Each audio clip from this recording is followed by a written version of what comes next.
만나서 반갑습니다. 혹시 저를 기억하십니까? 제가 우리 이 시흥대로죠. 이 길이 종종 지나갑니다. 우리 목사님께서 과찬의 말씀을 해주시고 부족한 저를 말씀해 주셨지만 저는 우리 신일교회와 옆에 있는 그 호텔이 노보텔은 제 평생에 영원히 잊을 수 없는 곳입니다. 아까 우리 자매님이 간증하면서 울어가지고 나한테 전염이 된 것 같아 지금. 목사님께서 부족한 사람을 좋게 소개해 주셨지만 사실은 목사님이 저의 멘토입니다. 멘토. 이제 저는 제자 훈련을 막 시작합니다. 제가 작년 3월에 교회에 부임을 했습니다. 그러니까 올해로서 계산해 보니까 1년하고 5개월이 지났습니다. 이제 막 한 걸음 두 걸음 떼고 있고요.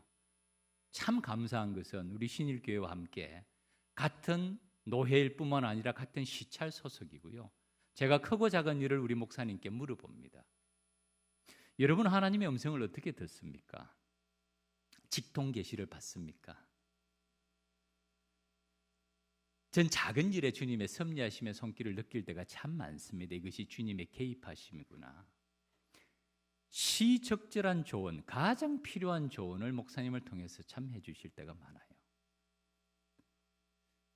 전 그게 하나님의 섭리하심과 인도하심이라고 확신합니다.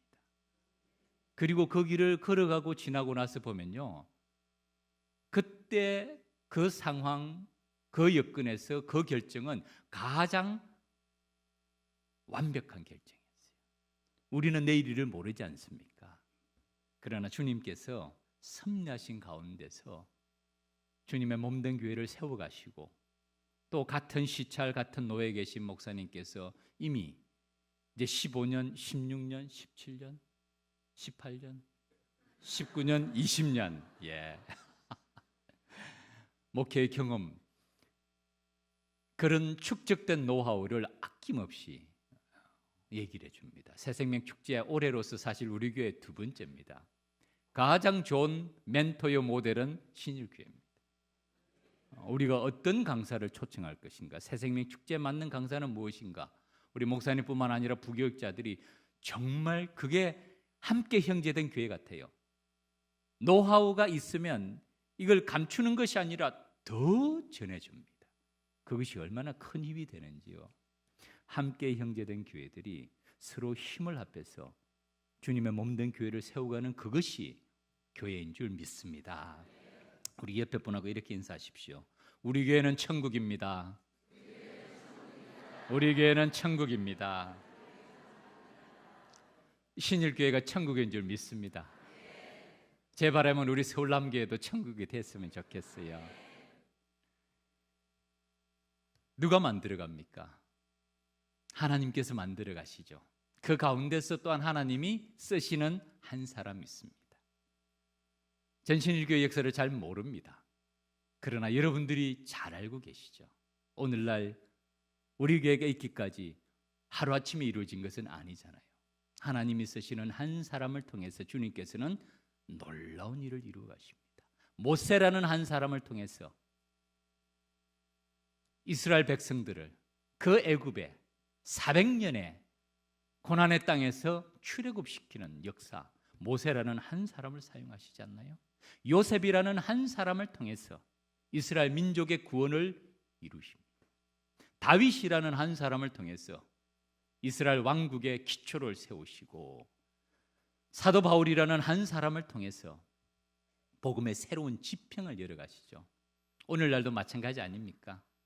하나님이 쓰시는 한 사람을 통해서 하나님의 나라의 새로운 역사를 이루어 가시는데, 목회자를 통해서 주님께서 놀라운 역사를 이루시고 또한 동시에 목회자와 함께 동력하는 지금 이 자리에 계신 믿음의 가족들을 통해서 오늘도 하나님께서는 신일교회에 새로운 역사를 일으켜 가시는 줄 믿습니다. 고생 많이 하셨어요. 이제 전반기를 마치고 잠깐의 방학을 지난 다음에 또 후반기의 모임을, 목자 모임을 계속하리라고 생각합니다. 그리스도 제자가 갖춰야 될 자격 중에 하나가 견고함이라고 생각합니다. 고린도전서 15장 58절 말씀.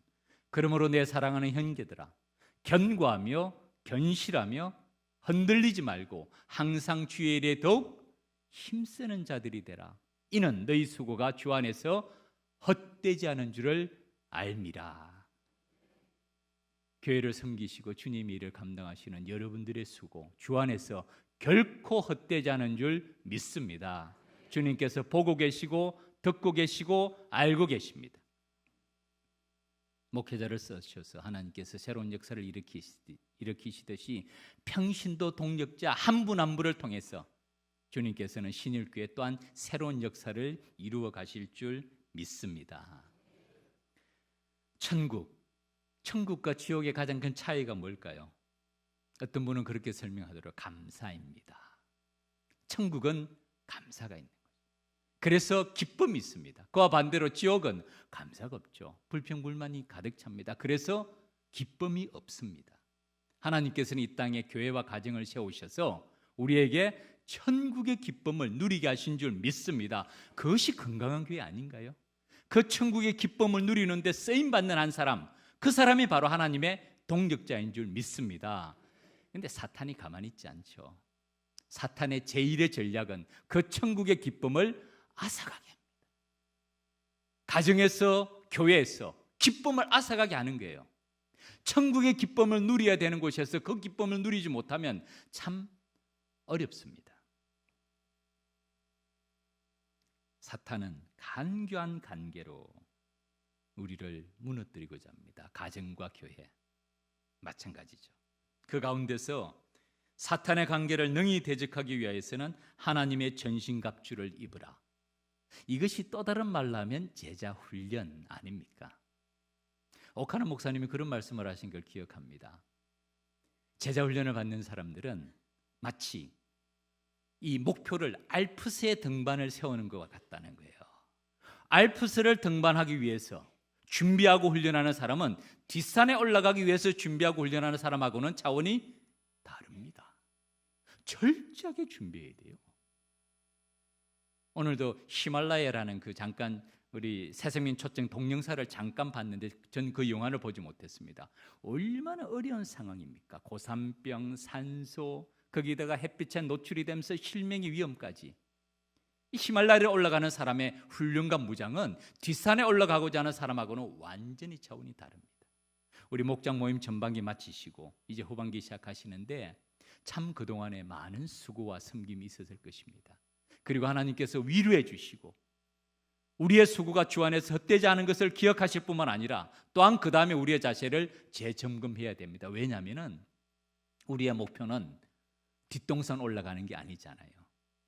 정말 알프스를 정복하는 것처럼 그리스도를 닮아감의 목표를 세우고 마귀의 관계를 능히 대적하기 위해서 하나님의 전신갑주를 입어가는 과정이기 때문에 우리에게도 쉼과 휴식은 반드시 필요합니다. 재충전을 해야죠. 그리고 그 다음에 또 우리는 전진하게 됩니다. 오늘 말씀이 사실은 조금 좀 부담스러운 말씀이죠. 사실 우리 전반기 목장을 마치면 우리 목장을 인도하신 분들, 우리 도와주신 분들, 모든 목장 분들에게 하나님의 은혜와 축복을 전하고 그 가운데서 위로와 참 휴식을 전해야 되는데 저는 또 다음의 목표를 말씀드리고자 합니다. 제자의 길입니다. 두 가지로 오늘 본문이 말씀합니다. 첫 번째는 누가 제자인가? 두 번째는 제자의 자격, 제자는 어떤 모습이라야 되는가 하는 말씀을 주십니다. 첫 번째 대상입니다. 수많은 무리가 함께 갈 새 예수께서 돌이키사 일으키시되, 예수님을 따랐던 무리는 참 많아요. 수많은 무리가 함께 갑니다. 그리고 그들에게 예수님께서 말씀하시는데 좀 부담스러운 말씀하세요. 그 부담스러운 정도가 높은 부담스러운 정도입니다. 무릇 내게 오는 자가 자기 부모와 처자와 형제와 자매와 더욱이 자기 목숨까지 미워하지 아니하면, 미워하라는 말씀이잖아요. 미워하지 아니하면 그 다음 뭐라고요? 능히 내 제자가 되지 못하고, 또 말씀하십니다. 누구든지 자기 십자가를 지고 나를 따르지 않는 자도 능히 내 제자가 되지 못하리라. 이 제자가 되라는 말씀이에요, 말라는 말씀이에요. 그리고 주님께서는 사랑의 가르침이잖아요. 하나님을 사랑하고 내 이웃을 사랑하고 마음과 정성과 뜻과 힘을 다하여 하나님을 사랑하고 내 이웃을 내 몸처럼 사랑하라는 가르침이 핵심인데 여기서는 미워하라는 거예요. 더더구나 그걸 누구를 미워해야 됩니까? 자기 부모, 처자, 형제, 자매, 더욱이 자기 목숨까지 미워하라는 말. 이건 굉장히 부담스러운 말씀입니다. 조금 심각한 정도가 아니고 사실은 아주 심각합니다. 그리고 그 다음에 언뜻 보면 별로 연관성이 없는 두 가지 예를 듭니다. 망대를 세우는 예. 너희 중에 누가 망대를 세우고자 할 뜬제 계산하지 않겠느냐. 준공하기까지 경비가 얼마 들고 기간이 얼마 들고 계획을 세워서 망대를 세워야지 중간에 기초만 쌓고 망대를 완공하지 못하면 어리석은 사람이라. 그 다음에는 전쟁을 비유합니다. 다른 임금과 싸우러 갈 때에 우리의 군사와 적의 군사를 비교해 보고 성산이 없으면 시간이 있을 때 먼저 화친을 청해야 되지 않느냐. 이 말씀이 또 제자와 무슨 관계가 있습니까? 좀 아리송하지 않습니까? 근데 사실은 이 말씀의 의미는요, 제자의 길이 무엇인지를 잘 생각하라는 거예요. 참 제자가 되는 것이 어떤 과정과 어떤 절차와 주님께서 요구하시는 것이 무엇인지를 미리 잘 계산해 보라는 말씀. 이건 사실은 굉장히 부담스럽고 차원이 높은 말씀을 말씀해요.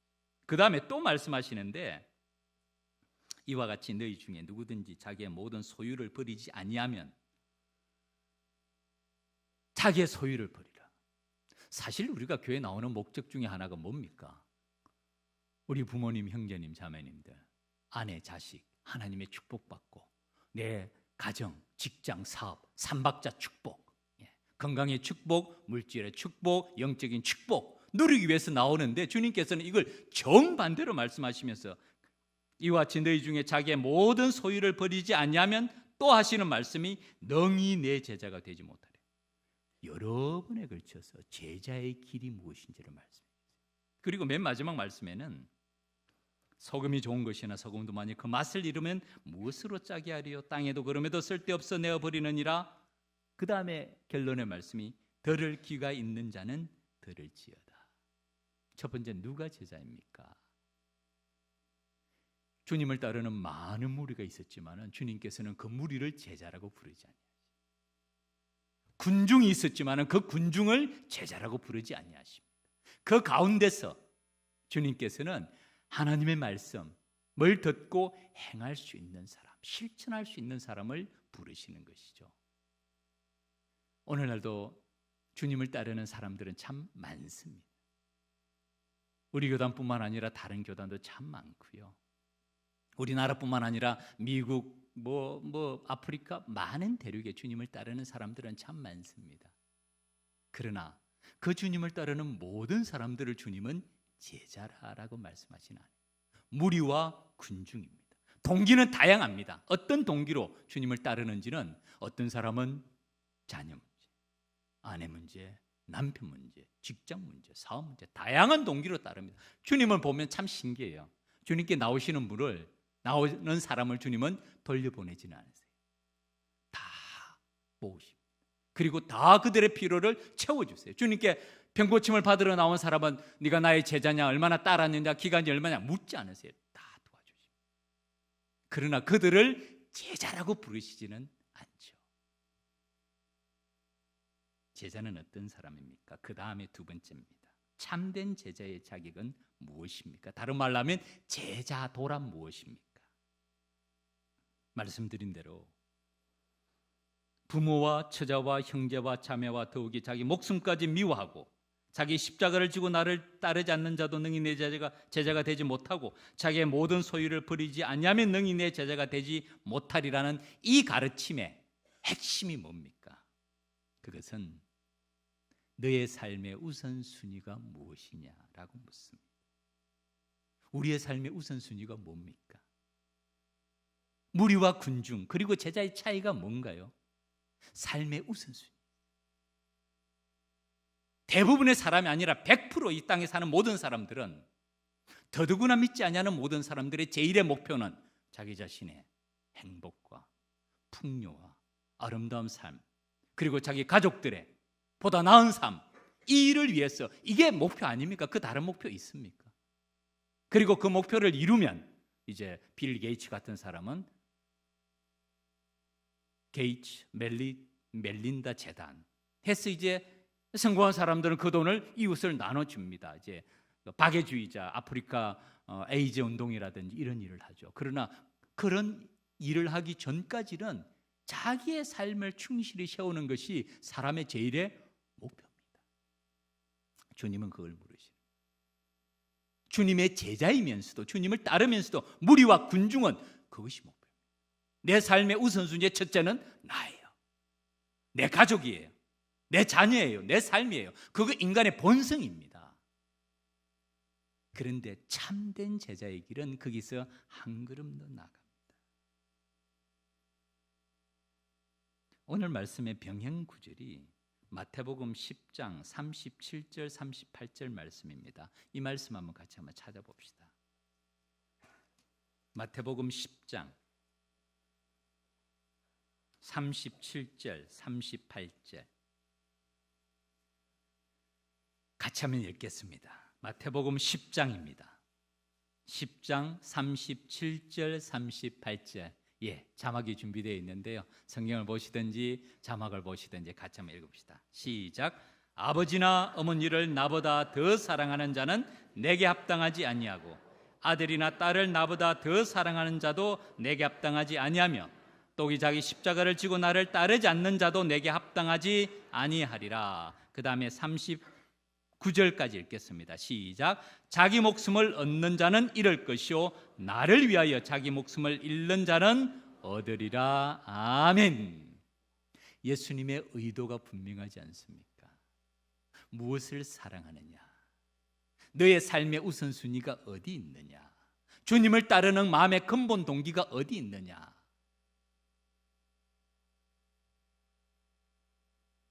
주님보다 더 사랑하는 것이 있는가? 사실은 이렇게 보면 주님이 굉장히 이기적인 것 같죠. 모든 걸 자기를 위해서 다 버리래요. 자기만을 우선순위 놓고 제1의 우선순위를 놓고 살아가라는 말씀이죠. 그런데 사실 그것이 하나님께서 우리의 삶은 돌아보지 아니하시고 하나님 자신만 보시기 때문에 그런 말씀을 할까요? 사실은 그렇게 말씀하시는 목적이 우리의 참된 행복, 영원한 행복입니다. 눈에 보이는 것은 잠깐이요 보이지 아니하는 것은 영원하다는 진리를 아는 사람이 주님의 참된 제자들 아닙니까? 우리가 이 땅에 사는 것들이 아무리 소중해도 그것 영원히 우리가 간직하고 영원을 향해 가지고 갈 수가 있습니까? 제가 우리 교회 와서 참 장례식을 많이 합니다. 사실 오늘도 장례식이 있습니다. 어제 우리 집사님이 돌아가셨어요. 어제 오후 4시에 고대 구로병원이 또 교회 바로 옆에 있어가지고 저는 일주일에 몇 번도 구로병원에 갑니다. 거의 뭐 제 집처럼 드나들어요. 거기 사실 신간 본관 어디 있는지 눈에 훤합니다. 제가 또 가면 한 분만 신방할 수 있나요? 병원에 있는 분 다 돌아봅니다. 그러면 사실 오전 낮을 다 가요. 우리 홍 집사님이 8층에 신관 8층 입원해 계신데 금요일 날 가니까 거동을 하시더라고요. 화장실도 왔다 갔다 하시고 도움이 있으시고. 그래서 거기서 원래 보람의 병원으로 요양원으로 옮길 예정인데 우리 권사님이 참 우리 집사님 그곳에 가는 것보다 그냥 여기 계셨으면 좋겠다는 말씀을 자주 하시는데 갑자기 어제 오후에 하나님의 부름을 받았다는 연락을 받았어요. 제가 가서 임종 예배를 드렸습니다. 이남 삼녀 자녀를 잘 키우셨어요. 참 장례식을 인도할 때 보면요, 제가 참 많은 생각이 듭니다. 이게 인생인가 하는 생각이 정말 들어요. 자녀들이 우리 삶을 얼마나 기억하겠습니까? 저도 자녀지만 제 참 어머니 아버지 참 사랑했어요. 돌아가시고 난 다음에 마음에 깊이 남아있지만 여전히 제 삶은 바쁩니다. 우리가 이 땅에서 우리의 부모, 형제, 자매 우리의 자녀, 내 목숨이 금쪽같이 귀한 것 같지만은 사실은 삶의 긴 여정 가운데서 보면 그것도 지나가는 거예요. 영원하지는 않아요. 주님께서 제자의 길을 부르실 때 그것을 포기하십니다. 너의 삶의 우선순위가 무엇이냐? 이 땅의 삶도 중요합니다. 저는 믿음의 가족들이 이 땅에 살아가면서 이 땅의 삶은 아무것도 아니다, 전 절대로 그렇게 생각하지 않아요. 이 땅의 삶도 복되게 살아가지만은 제자라면 이 땅의 삶이 전부가 아니라는 것을 아는 사람 아닙니까? 그렇지 않나요? 이 땅의 삶이 전부라고 생각하는 사람과 이 땅의 삶이 전부가 아니고 우리는 또한 영원한 삶이 있다고 생각하는 사람은 이 땅에서 살아가는 삶의 자세가 다릅니다. 짐 엘리엇이라는 청년을 여러분 기억하시죠? 에콰도르에서 30세 전후로 순교한 사람. 휘튼 대학이 아주 뛰어난, 장래가 촉망받는 유망한 젊은이였습니다. 에콰도르 아우카 부족 전도를 위해서 갑니다. 해변에 도착하자마자 순교당하죠. 5명, 7명. 그때 라이프지라든지 타임지에서는 난리 났습니다. 미국의 유망한 젊은이들이 에콰도르 저 나라에 가서 저렇게 무자비하게 생명을 잃는 것은 낭비가 아니냐. 짐 엘리엇은 그의 일기장에 이렇게 써져 있었죠. 영원한 것을 얻기 위하여 영원하지 않은 것을 버리는 것은 어리석은 짓이 아니야. 그의 아내 엘리자벳이 그 기자를 향해서 아주 강력하게 항의합니다. 내 남편의 죽음을 낭비라고 말하지 마십시오. 그는 영원을 보고 걸어간 사람입니다. 제자란, 제자의 시각이란, 이 땅의 삶이 우리에게 소중하지만 이것이 영원하지 않고 이 땅의 삶이 지나가면 하나님의 나라에 영원한 나라가 있다는 것을 아는 사람이 제자의 삶이라는 것이고, 그것을 바라보는 사람이 그리스도의 참된 자격을 갖춘 사람이라는 것이죠. 69절 성경 암송을 제가 우리 교회에서 참 강조합니다. 내비게이터에서 나오는 성경 암송 시리즈예요. A 시리즈는 새로운 삶, B 시리즈는 그리스도를 전파함, C 시리즈는 하나님을 의뢰함, D 시리즈가 그리스도 제자의 자격, 마지막 E 시리즈가 그리스도를 닮아감. 사실은 이 구도가 그리스도를 닮아감의 마지막 단계까지 5단계, 새로운 삶을 살고 그리스도를 전파하고 하나님을 의뢰하고 그리스도 제자의 자격을 갖추고 그리스도를 닮아가는 이 단계는 그리스도의 모습, 그리스도인의 모습을 말합니다. 그 가운데서 그리스도 제자의 자격이라는 이 4번째 시리즈에 6가지 주제가 있습니다. 첫 번째는 그리스도를 첫 자리에 모시고, 두 번째는 죄에서 떠난 삶을 살고, 세 번째는 견고하고, 네 번째는 다른 사람을 섬기고, 마지막 5번째는 세계의 비전을 갖는 것이라. 전 사실은 이 4번째 시리즈를 제일 좋아합니다. 그리스도 제자라면 어떤 사람입니까? 첫 번째가 그리스도를 첫 자리에 모시는 사람. 마태복음 6장 33절, 너희는 먼저 그의 나라와 그의 의를 구하라. 그리하면 이 모든 것을 너희에게 더하시리라. 누가복음 9장 23절, 아무든지 나를 따라오려거든 자기를 부인하고 날마다 제 십자가를 지고 나를 따를 것이니라. 그리스도를 첫 자리에 모신 사람.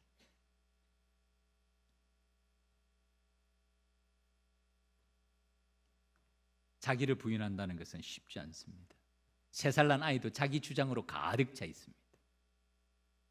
그래서 울잖아요. 자기 생각대로 안 되면. 누구든지 나를 따라오려거든 자기를 부인하고. 이 과정은 우리가 평생 가는 과정 아닙니까? 자기 주장, 자기 판단, 자기 경험, 자기 생각 다 내려놓고 나를 부인하고 십자가를 지고. 십자가를 진다는 게 뭡니까? 내 목숨까지도 맞바꿀 수 있는 어떤 가치가 있느냐는 말이죠. 주님도 알고 계세요. 목숨의 가치가 얼마나 소중한지는 이미 병행구절에서 우리가 말씀하지 않았습니까? 자기 목숨을 얻는 자는 잃을 것이요 나를 위하여 자기 목숨을 잃는 자는 얻으리라.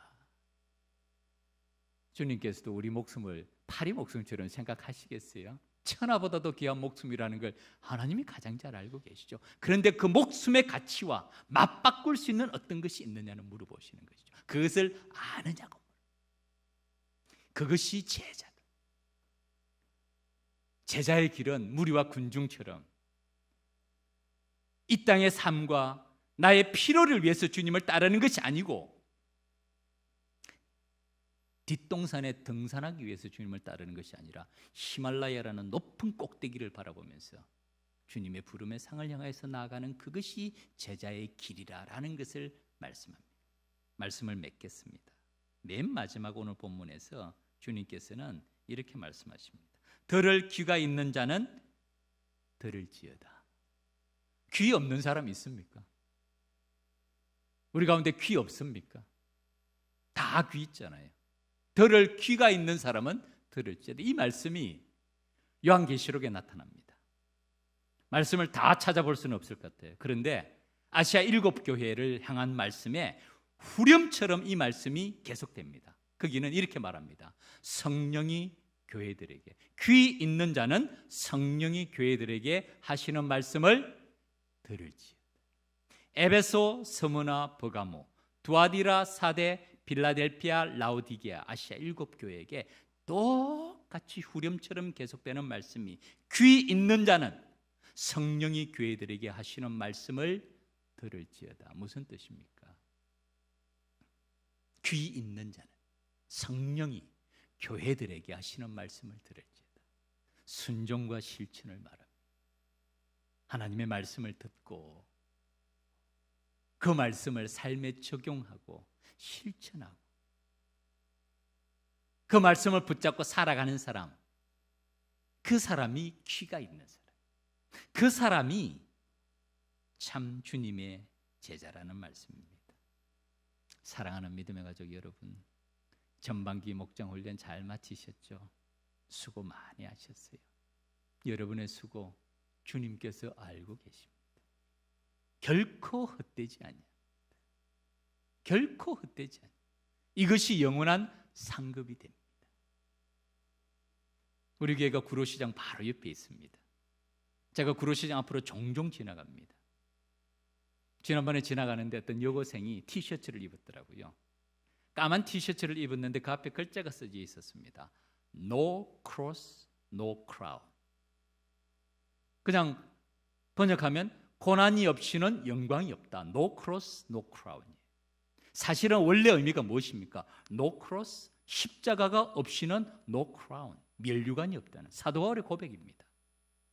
No cross, no crown. 다른 말로 하면 우리의 십자가가 면류관이 된다. 목장을 이끌어 오시면서 교회를 섬기면서 여러분의 섬김과 수고는 여러분의 면류관인 줄 믿습니다. 우리의 수고가 주 안에서 결코 헛되지 않은 줄 믿습니다. 그것을 바라볼 수 있는 눈이 제자예요. 우리의 삶의 우선순위가 어디 있느냐? 이 땅에 모든 관심이 쏘여 있는가? 아니면 먼저 그의 나라와 그의 의를 구하는 하나님 나라에 대한 뚜렷하고 확고한 비전이 있는가? 그것이 제자의 길이라는 것을 보여줍니다. 전 우리 신일교회가 앞으로도 주님께서 주신 세계 비전을 바라보면서 우리 목사님 앞날이 9만리 같은 목사님 아닙니까? 10만리입니까? 전 5만리밖에 안 남았어요. 이제 제가 아무리 뛰어도 우리 교회에서는 제가 딱 부임할 때 15년 남았습니다. 제가 이전에 혹시 여러분 기억하세요? 목사님께 초청해서 제가 펜실베니아에 있을 때 말씀을 전했는데 제가 그곳에 있을 때는 13년 한국에서 목회를 했습니다. 그리고 제가 한국으로 왔습니다. 제가 33살에 미국을 가고 22년 동안 있다가 다시 한국으로 나왔어요. 그러니까 55세부터 만 55세부터 우리 교회 사역을 시작했기 때문에 70은 총회에서 청년으로 정해놨기 때문에 제가 아무리 날고 기어도 저는 원로 목사가 못 됩니다. 15년이면 끝이에요. 보따리 쌉니다. 그런데 세월이 얼마나 빠른지 벌써 2년이 지나고요. 13년 남았어요. 제가 우리 교회 성도님께 얘기합니다. 눈 깜짝할 사이에 13년 지나갑니다. 제가 전에 교회를 13년 있어봐서 알아요. 목사님 몇 년째예요? 18년째예요? 목사님 18년 눈 깜짝할 사이 지나갔죠. 제가 13년 사이에 해보니까 그것도 눈 깜짝할 사이 지나가요. 제가 그래서 우리 교회 성도님들께 얘기합니다. 그래서 저는 눈을 깜짝하지 않습니다. 우리의 삶의 마지막 종착점이 언제 어디서 어떻게 만날지는 우리 아무도 모르잖아요. 이 땅에 있는 것 있는 동안에는 소중합니다. 지혜롭게 살아야 됩니다. 그러나 제자는 이 땅의 삶이 전부가 아니라 영원한 상급이 있다는 걸 바라보면서 우리 삶의 우선순위가 어디입니까? 그리스도를 첫 자리에 모시고 살아가는, 그 다음에 그리스도를 첫 자리에 모실 때 우리 삶의 질서를 주님께서는 바로 세워주십니다. 저도 우리 자녀를 위해 기도해요. 전 셋이나 됩니다. 딸 둘에 아들 하나. 하나님께서 축복해 주시도록 기도합니다. 그리고 그들을 하나님 나라의 일꾼으로 사용해 달라고, 다음 세대에 하나님이 쓰시는 사람으로 세워달라고 간절히 기도합니다. 하나님께서 그런 기도 안 들으실까요? 들으실 줄 믿습니다. 여러분의 자녀, 여러분의 가정, 남편, 아내, 직장 마찬가지 그리스도를 첫 자리에 모시고 주님과 동행하면서 우리의 삶이 하나님의 나라를 바라보고 나아가는 그런 제자의 삶, 하나님을 기쁘시게 하는 제자의 삶을 걸어가는 저와 여러분의 믿음의 걸음이 되기를 주님의 이름으로 축원합니다. 기도드리겠습니다.